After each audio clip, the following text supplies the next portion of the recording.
Hello दोस्तों, तो आज की इस वीडियो में हम डिस्कस करेंगे कि सैस की ट्रेनिंग आपको कब स्टार्ट करनी चाहिए। पढ़ाई के साथ या पढ़ाई ख़त्म होने के बाद, जॉब के साथ या जॉब छोड़ के। ये सारे कन्फ्यूजन के आंसर मैं इस वीडियो में आंसर करूँगा। तो सबसे पहले चीज़, अगर आप पढ़ाई कर रहे हो, सैस ही नहीं कोई भी सॉफ्टवेयर अगर आप सीखना चाहते हो, अपने आप को स्किल अप करना चाहते हो एज़ पर द इंडस्ट्री या बेस्ट जॉब के लिए स्विच करना चाहते हो, आप इनमें से किसी भी सिनेरियो में, तो आज आपको इस वीडियो में आंसर मिल जाएगा।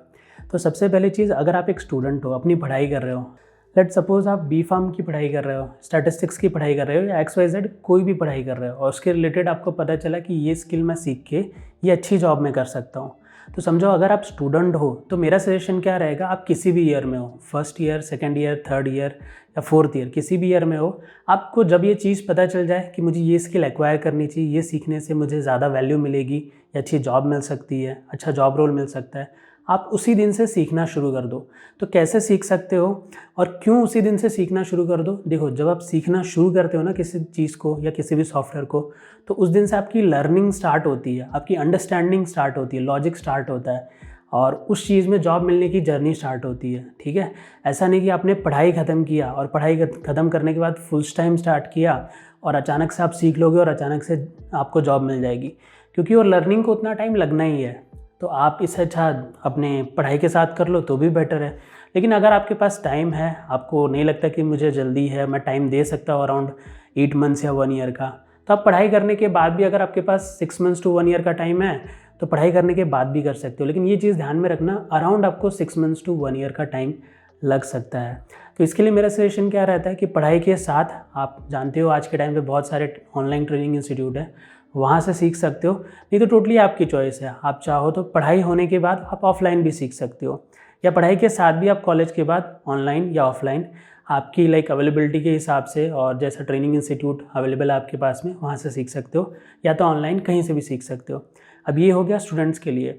अब समझो कि दूसरा सिनेरियो, कि अगर आप वर्किंग प्रोफेशनल हो, आप समझो आप PV डिपार्टमेंट में काम कर रहे हो या किसी भी डिपार्टमेंट में काम कर रहे हो, आपको पता चला कि आप स्किल अप करके ये चीज़ को सीख के या ये सॉफ्टवेयर को सीख के आप दूसरे डिपार्टमेंट, उसी इंडस्ट्री में या उसी दूसरे रोल पे जा सकते हो, या किसी और इंडस्ट्री में दूसरे रोल पे, एक अच्छे रोल पे जा सकते हो जिसमें आपका पे और ग्रोथ काफ़ी अच्छा होगा।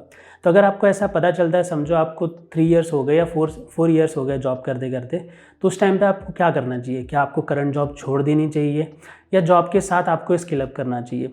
तो टोटली डिपेंड करता है कि आपकी कंडीशन उस वक्त कैसी है, फाइनेंशियल कंडीशन कैसी है, स्टेबिलिटी कैसी है। क्यों ऐसा?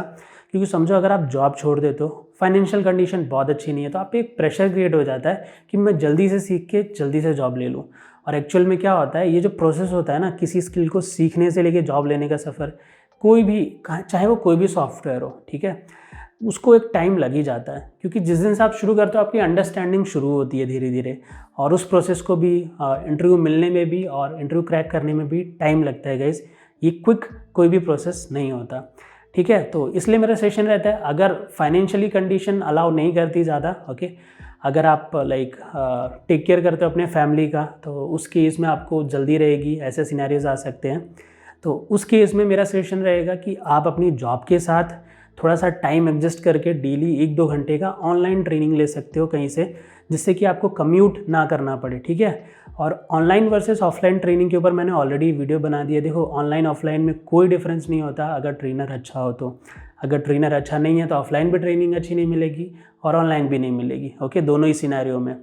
बट आपकी प्रायोरिटी हो सकती है, अगर आपको ऑफलाइन ज़्यादा पसंद है तो यू कैन प्रेफर दैट, ठीक है, उसमें कोई दिक्कत नहीं है। बट अब आज के ज़माने में वैसे भी सारी चीज़ें ऑनलाइन है, ट्रेनिंग भी ऑनलाइन है, जॉब्स भी ऑनलाइन है, तो आप उससे पहले ही फेमिलियर हो जाओ तो ज़्यादा अच्छा है। कमिंग टू सिनेरियो कि जॉब के साथ करने के लिए आपको क्या करना पड़ेगा, तो समझो जो भी आपका जॉब टाइमिंग है, उस हिसाब से आप एक ट्रेनिंग इंस्टीट्यूट देख लो जहाँ पर ट्रेनिंग भी अच्छी मिलती हो, और वो टाइमिंग मैच करके आपके जॉब के बाद, जो आपको कंफर्टेबल हो, जिस टाइम पे आप अवेलेबल रहते हो, 1 से 1.5 घंटे का आप वीकेंड में या वीकली ट्रेनिंग ले सकते हो और उसका डेली थोड़ा सा रिवाइज कर सकते हो, ठीक है। और मेक श्योर करना कि आप जो भी पढ़ रहे हो वो डेली अच्छे से थोड़ा प्रैक्टिस करो, या इस वीक का काम मोस्टली इस वीक में प्रैक्टिस कर लो, उसको बहुत डिले मत करना, क्योंकि आप जॉब कर रहे हो और साथ में सीख भी रहे हो।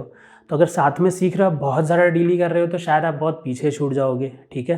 तो आप डेली ट्राई करना कि मैं आधा घंटा सीखने के लिए दूँ ही दूँ, नहीं 1-2 घंटा, नहीं 5-6 घंटा, तो डेली 1-2 घंटा दूँ ही दूँ। और ज़्यादा रह भी जाता है तो वीकेंड में अगर आपकी छुट्टी होती है सैटरडे या संडे, तो उस टाइम पे आप सीख सकते हो, ठीक है। अगर आपकी फैमिली आप पे डिपेंडेंट नहीं है, आपकी फाइनेंशियल कंडीशन भी वेल है, तो उस केस में अगर आपको लगता है कि नहीं मैं फुल टाइम दे के सीखना चाहता हूँ, तो उस सिनेरियो में भी कर सकते हो। बट मैं क्या कहता हूँ, मेरे एक्सपीरियंस के हिसाब से, जब भी आप कुछ काम करते हो ना, जॉब के साथ कोई चीज़ सीखते हो ना, तो आपको एक काइंड ऑफ, नहीं बहुत ज़्यादा नहीं, बट एक सडन प्रेशर रहता है कि मैं मेहनत कर रहा हूँ और मुझे स्विच करना है, तो जितने अच्छे से जितनी जल्दी मैं सीख लूँगा तो उतनी जल्दी मैं स्विच कर जाऊँगा इस जॉब रोल पे। और जब हम छोड़ के करते हैं ना, तो मुझे लगता है वो फ्लो होता है ना, फ्लो टूट जाता है, हम आउट ऑफ द फ्लो हो जाते हैं। तो बाकी ये डिपेंड करता है आपके ऊपर, आपको क्या कंफर्टेबल लगता है, जॉब छोड़ के या जॉब के साथ। तो दोनों ही केस में मेरा सजेशन ये रहता है, अगर पढ़ाई कर रहे हो तो पढ़ाई के साथ जिस भी ईयर में आपको पता चलता है उस ईयर में स्टार्ट कर दो।